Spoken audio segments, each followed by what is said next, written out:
Olá, tudo bem com você? Eu sou o Fábio Costa. Esse é mais um TBT da televisão. Muito obrigado por estar conosco. Se você não se inscreveu ainda aqui no canal do Observatório da Televisão, inscreva-se aqui à direita, receba as notificações quando nós trouxermos novos conteúdos aqui para você. TBTs como esse, também críticas, lives, entrevistas, um material preparado com muito carinho para todos vocês que são fãs de televisão, certo?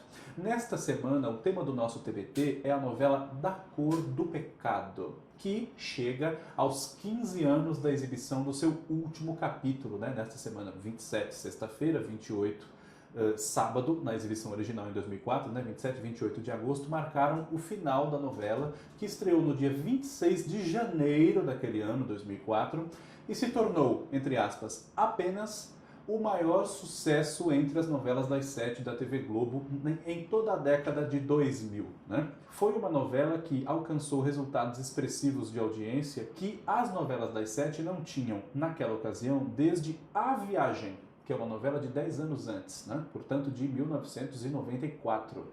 Pois bem, Da Cor do Pecado foi a primeira novela de João Emanuel Carneiro como autor titular, né? Como dono da novela. Ele, na ocasião, já tinha uma carreira desenvolvida como roteirista de cinema, né? Foi roteirista de filmes como Castelo Rá-Tim-Bum, o filme Central do Brasil, Cronicamente Inviável, né? E já muito jovem, ainda na adolescência, fazia textos, roteiros para histórias em quadrinhos de Ziraldo, de personagens como a Turma do Pererê, que depois também ganhou a televisão, já sem texto de João Emanuel, né?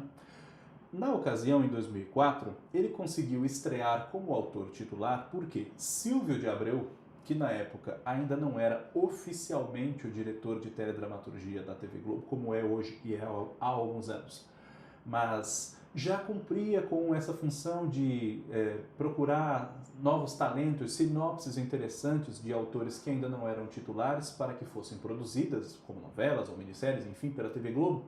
Ele gostou muito de uma sinopse criada por João Emanuel, chamada Chocolate. Né? Na ocasião, João Emanuel Carneiro vinha de alguns trabalhos na televisão, com Maria Adelaide Amaral, ele fez as minisséries A Muralha em 2000 e Os Maias em 2001, e foi um dos roteiristas da novela Desejos de Mulher, exibida também às 7 horas em 2002, né? Uma novela de Euclides Marinho. Pois bem, quando ele ia se dedicar à celebridade na equipe de Gilberto Braga, né? Ele recebeu a notícia de que a sua sinopse, Chocolate, havia interessado, havia agradado e poderia ser produzida, seria produzida, como de fato foi. Né?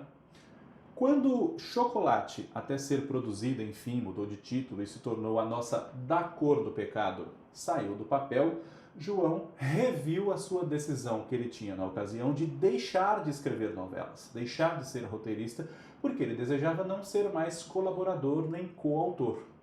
Essa sinopse partia de uma mulher pobre, não é? Nordestina, que acaba tendo um filho, fruto de uma relação amorosa passageira com um rapaz que ela acredita que morreu, mas que na verdade está vivo, né? Ele do Sudeste, de uma família de posses, uma família bastante rica, né? E um conflito havido entre esse rapaz e o seu pai, um grande empresário, milionário, e que, apesar de eles se amarem muito, não havia uma conexão, um entendimento em relação às visões de mundo de um e de outro, né?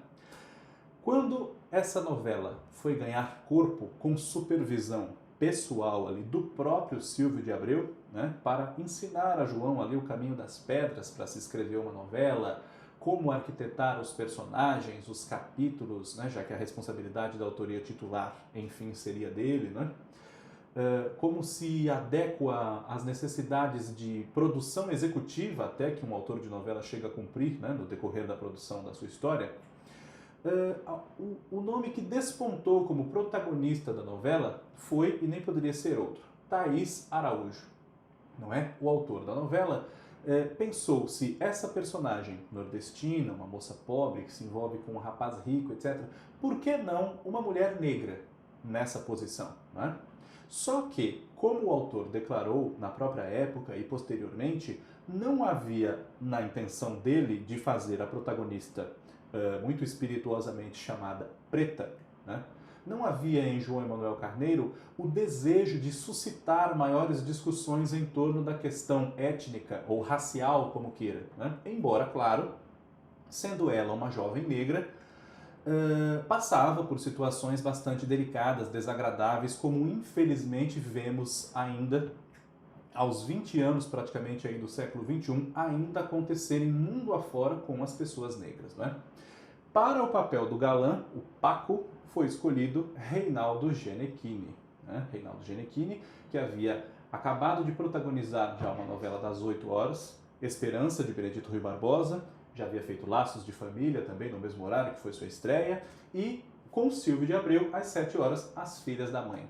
E a grande vilã que perturbaria a vida desse casal, o Paco e a Preta, seria Giovanna Antonelli, loiríssima, né? Com uma pele muito bronzeada que contrastava com o seu cabelo, né? Muito loiro, chamando a atenção, bastante diferente do visual ao qual nós estávamos acostumados a ver Giovanna Antonelli na televisão até ali, inclusive, né? A Bárbara, a noiva de Paco, que queria se casar com ele desesperadamente, de olho no seu dinheiro, e tinha em Preta, claro, a sua grande rival, o obstáculo à realização dos seus planos, né? Para viver o papel do milionário, que dava muito valor a dinheiro e que não conseguia se entender bem com esse filho dele, que era um jovem idealista, romântico, vamos dizer assim, foi escolhido Lima Duarte. O Dr. Afonso Lambertini era esse personagem que, para os telespectadores mais jovens que não puderam assistir, quando inéditas, novelas históricas que Lima Duarte já fez, não é? Roque Santeiro, Meu Bem, Meu Mal, Rainha da Sucata, O Salvador da Pátria, Fera Ferida, enfim. Afonso Lambertini, sem dúvida, foi um personagem que conquistou fãs, crianças e adolescentes, para o ator Lima Duarte, que a essa altura, né, ele pioneiro da televisão que já estava há mais de 50 anos chegando aos nossos lares praticamente todo dia e teve nesse personagem um bom momento da sua já, né, longa carreira. Pois bem, da Cor do Pecado não tem só o Paco como personagem de Reinaldo Gianecchini, há também o Apolo, que é um irmão gêmeo que ele desconhece, né? Um irmão desconhece o outro. Isso, inclusive, é muito parecido com a história de Baila Comigo, a novela do Manuel Carlos, de 81, inclusive pelo fato de que esses irmãos, cada um foi criado por um dos seus progenitores, né? O Paco foi criado pelo pai, o Dr. Afonso, e o Apolo foi criado pela mãe, que era Edilásia Sardinha, uma personagem marcante, né? Inesquecível para o público da novela, especialmente esses mesmos que eram crianças e jovens quando a assistiram, né? Interpretada pela Rosi Campos, a famosa Mamusca, que, da sua parte, era líder de um núcleo divertido, que girava em torno de lutas, né? E essas lutas eram vencidas pelos filhos dela, a família Sardinha, graças especialmente não só ao seu preparo físico, a uma vida saudável, alimentação regrada, como também a uma sopa mágica, cuja receita ela não dizia para ninguém qual era uma tradição misteriosíssima de família e que durante 1 hora fazia com que eles fossem capazes de vencer qualquer luta, qualquer oponente, em quaisquer condições, né? Quem eram os outros filhos da Mamusca? Que morava na praia, vivia de vender lanches e sucos num quiosque, enfim, né? Além do Apolo, que era o outro personagem do Reinaldo Gianecchini, havia o Thor, vivido pelo Cauã Raymond na sua primeira novela, né? Dionísio, interpretado pelo Pedro Neschlen, e o Abelardo, que é o Caio Blatt, além de Ulisses, personagem de Leonardo Brício. Ulisses era muito chegado a esse irmão mais velho, o Apolo, e inclusive nesse início da novela, Ulisses e Apolo decidem partir para, enfim, começar uma nova vida distantes do Rio de Janeiro. Eles sofrem um acidente no mar e o Apolo some, né? O Ulisses não encontra mais o irmão, dá o irmão como perdido, como morto, enfim. Enquanto isso, Paco também acaba dado como morto. Por quê? Porque ele conhece a Preta, os dois se apaixonam perdidamente um pelo outro, né? Ela é vendedora de ervas medicinais junto com a sua mãe, a dona Lita, uma participação muito especial nesse princípio da novela da Solange Couto, né? A famosa Dona Jura, não é brinquedo não. E ele e a Preta se envolvem, mas claro que há armações da Bárbara para não perder esse noivo de ouro que ela tem. justamente, numa discussão que Bárbara e Paco têm, até porque ele descobre, para poder se livrar dela, ele tem a sorte de descobrir que ela tem um amante, que é o Kaique, personagem do Tuca Andrada. Eles se desentendem ali e acabam sofrendo um acidente aéreo num helicóptero, né? Se eu não me engano, um helicóptero, um avião particular, enfim. E o Paco é dado como morto, porque o corpo dele sequer é encontrado, etc. Mas ele não morreu. Ele é encontrado por quem procurava Apolo, né? E acaba indo viver no lugar desse irmão, que ele nem sabia que tinha, junto aos Sardinhas. Ele não sabe que Preta, a essa altura, já está grávida, esperando um filho dele. Ele não sabe que Bárbara, né, vai continuar fazendo as vezes agora, então, de viúva, né? Ou se pensa nisso, prefere esquecer. E se adequa ali ao dia a dia da família Sardinha como se fosse Apolo. 8 anos se passam. E depois dessa passagem de 8 anos, nós temos duas crianças que movimentam essa história, do Paco, da Preta, da Bárbara e do Dr. Afonso.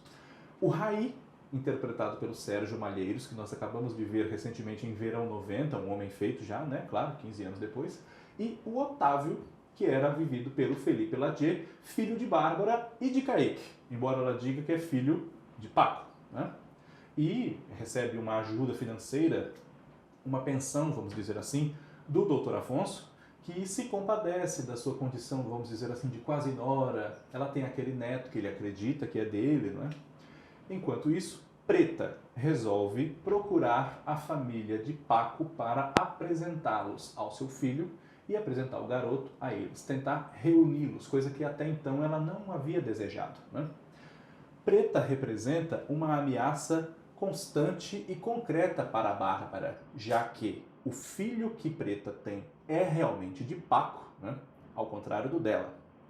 Então ela acaba se aliando a um grande mau caráter que vai trabalhar na empresa do Dr. Afonso, chamado Tony, personagem do Guilherme Weber, para se apossar daquele patrimônio que ela acha que é dela por direito, lutou a sua vida inteira para obter aquela fortuna, enfim, né? E é claro que Bárbara e Tony precisam afastar Preta e Raí de Afonso, impedir que esse avô e esse neto se entendam, levantar todas as suspeitas possíveis contra a paternidade de Raí ser realmente de Paco, né? E a história evolui a partir desses personagens da família Sardinha, que parecia uma história em quadrinhos, um desenho animado, né? Reaproveitando ali, relembrando a experiência de João Emanuel, ainda ali de adolescente para o começo da idade adulta, como roteirista de histórias em quadrinhos, né? E também havia outros personagens que se comunicavam, talvez nem tanto assim, mas que tinham ali a sua ligação com a trama central. Por exemplo, dois polos de humor de Da Cor do Pecado eram um no Maranhão, com o Pai Elinho, personagem de Matheus Nachtergaele, e no próprio Rio de Janeiro, com Eduardo e Verinha, os falidos pais de Bárbara, que eram os personagens de Neila Torraca e Maitê Proença, né? Eduardo e Verinha eram falidos, eles não tinham mais o dinheiro que já tiveram um dia, ela musa na sua juventude, muito desejada, e ele também namorado até de estrelas internacionais, foram só dilapidando o patrimônio até que acabou. Quando acabou, se separaram, mas a pindaíba os levou a continuarem vivendo juntos. E é claro que isso gerava muitas situações de humor, porque eles eram parceiros em várias tentativas de golpe que queriam dar em cima dos outros e disputavam as pequenas coisas, assim, sanduíche de pão com mortadela, ovo frito, bobagens, né? E o outro núcleo eminentemente humorístico, que era do Pai Elinho, tinha Matheus Nachtergaele, também Arlindo Lopes como Cezinha, o seu parceiro para tudo, o seu empregado, o seu amigo, enfim. Vanessa Gerbelli, que formava par com o Pai Elinho no papel de Tancinha, né? Uma das clientes que vão lá atrás do Pai Elinho em busca de aconselhamento, conversa com os mortos, né? Comunicação com quem já partiu, enfim. E, a certa altura da novela, entra também Francisco Coco como uma espécie de mentor, alguém que o próprio Pai Elinho procura para ajudá-lo, que é o Pai Gaudêncio, né? Inclusive, o núcleo só melhorou com a entrada do Pai Gaudêncio porque ele era muito engraçado e um papel muito diferente daquele ao que nós estivéssemos acostumados na época a ver Francisco Coco interpretando, né? Nesses 15 anos, a novela é uma das mais pedidas até hoje para novas reprises, especialmente por conta da existência do canal Viva, né? Na próxima semana nós temos um novo encontro, mais um TBT da televisão, resgatando o passado da TV, relacionando-o com o presente. Inscreva-se aqui no nosso canal, caso você não tenha feito isso ainda, renova o convite. Um abraço, tchau!